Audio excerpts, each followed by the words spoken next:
میرے عزیز، کچھ لوگ ایسے ہیں جن سے عذاب قبر ہوگا ہی نہیں۔ میرے رسول کریم صلی اللہ تعالی علیہ وسلم نے ارشاد فرمایا کہ جو اللہ کے رستے میں شہید ہو گیا، یہ سنن نسائی میں موجود ہے، اسے عذاب قبر نہیں ہوگا، بلکہ ایک حدیث میں تو فرمایا حساب کتاب ہی نہیں ہوگا، اللہ بغیر سوال جواب کے جنت عطا فرما دے۔ کچھ لوگوں کو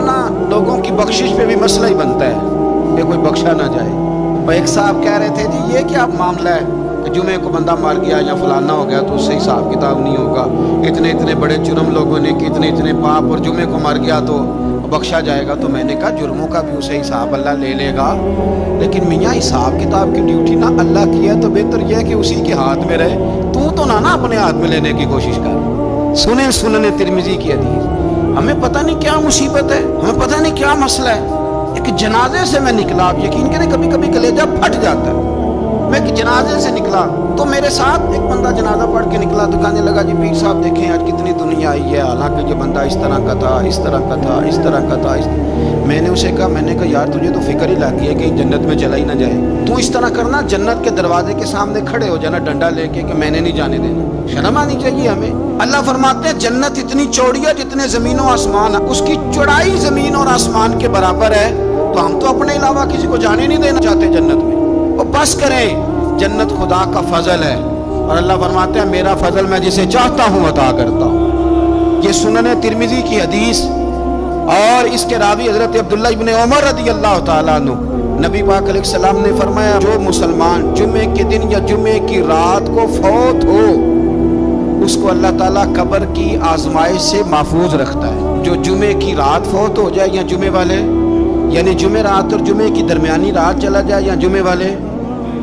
تو اللہ اسے عذاب قبر سے، تو میرے عزیز جو بندہ شہید ہو اس سے عذاب قبر نہیں ہوتا، جو آدمی جمعے کے دن یا جمعے کی رات چلا جائے اسے بھی عذاب قبر نہیں ہوتا۔ اور میرے رسول کریم صلی اللہ تعالیٰ علیہ وسلم نے فرمایا جو بندہ ایک دن اور ایک رات،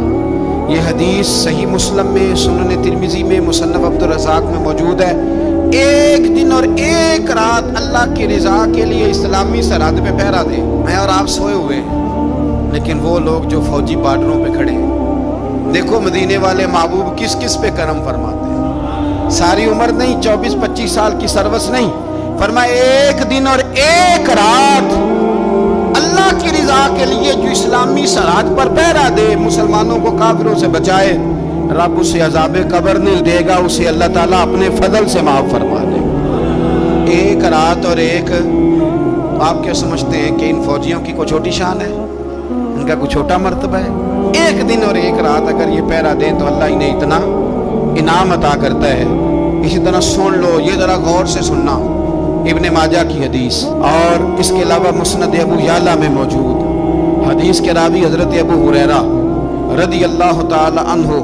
حضور صلی اللہ تعالی علیہ وسلم نے فرمایا جو شخص بیماری سے فوت ہوا، قربان جاؤں میرے محبوب نے بیماری کا نام ہی نہیں لیا، فرمایا کوئی بھی بیماری ہو، فرمایا جو آدمی بیماری سے فوت ہوا اللہ اسے شہادت کی موت عطا فرمائے گا، اور وہ عذاب قبر سے اور قبر کے امتحان سے بھی محفوظ رہے گا، اور حضور فرماتے ہیں اس کو صبح اور شام جنت کے باغوں میں سے رزق دیا جائے گا۔ جو کسی بھی بیماری سے مرا، یہ لوگ بیماری سے مر رہے ہیں تو لوگوں نے اچھوت سمجھ رہے ہیں، اچھوت، یہ اچھوت نہیں ہے، اس لیے کہ لوارث نہیں، یہ خدا رسول کے ماننے والے ہیں، تم انہیں اچھوت کہہ رہے ہو اور مدینے والے رسول انہیں شہید فرما رہے ہیں۔ حضور نے فرمایا جو بیماری سے مرے شہید ہے، وہ قبر کے عذاب سے محفوظ رہے گا اور جنت کے باغوں میں سے اللہ رزق دے گا۔ لوگ کہتے ہیں دیکھو جی بڑا تانگ ہو کے دنیا سے گیا ہے،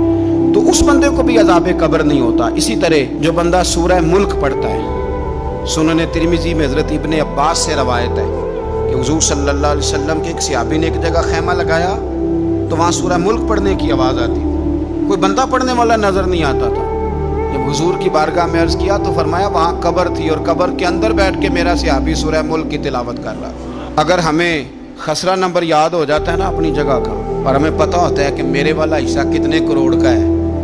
اگر ساری کہانیاں ہمیں یاد ہوتی ہیں تو سورہ ملک بھی ہمیں یاد ہو سکتی ہے۔ موبائل پہ اس کو ریکارڈ کر لیں، پھر اس کو سنیں، کبھی بھی سورہ ملک میں، اور ہمارے سلسلہ عالیہ میں تو سورہ ملک وظیفہ ہے، ہمارے الوظیفۃ الکریمہ میں اعلیٰ حضرت نے لکھا ہے کہ رات کو سورہ ملک اور سورہ یاسین کے بغیر سونا نہیں۔ سورہ ملک اتنی شاندار صورت ہے کہ نبی پاک صلی اللہ علیہ وسلم نے فرمایا یہ قیامت کے دن اللہ کی بارگاہ میں ناز سے جھگڑا کرے گی اور کہے گی اے اللہ، یا تو میرے پڑھنے والے کو جنت عطا فرما یا مجھے قرآن پاک سے علیحدہ کر دے۔ تو رب کریم پھر اپنے فضل سے پڑھنے والے کو جنت عطا کرے گا۔